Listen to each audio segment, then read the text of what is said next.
তাহলে সময় থাকতেই তুমি শুধরে যাও, কারণ সময় শেষ হয়ে আসছে। যখন তুমি শেষ হয়ে যাবে তিনি তোমাকে আবার পুনরুত্থিত করবেন। আরবি ভাষায় বিশেষ করে কোরআনে পুনরুত্থানের ব্যাপারে 3টা শব্দ ব্যবহৃত হয়।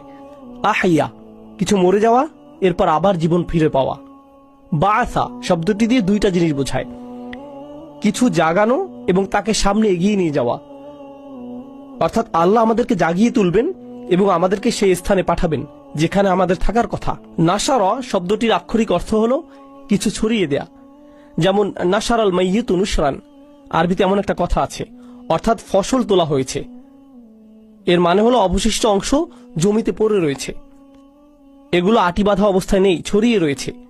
আল্লাহ বলেন তিনি আপনাকে জাগিয়ে তুলবেন এবং ছড়িয়ে দিবেন, অর্থাৎ সকল মানুষ ছড়িয়ে ছিটিয়ে সেই ভূমিতে, সেই মাঠে একত্রিত হবে, হাসরের মাঠে, যেখানে আমাদের একত্রিত হবার কথা। সুবহানাল্লাহ। তো সুম্মা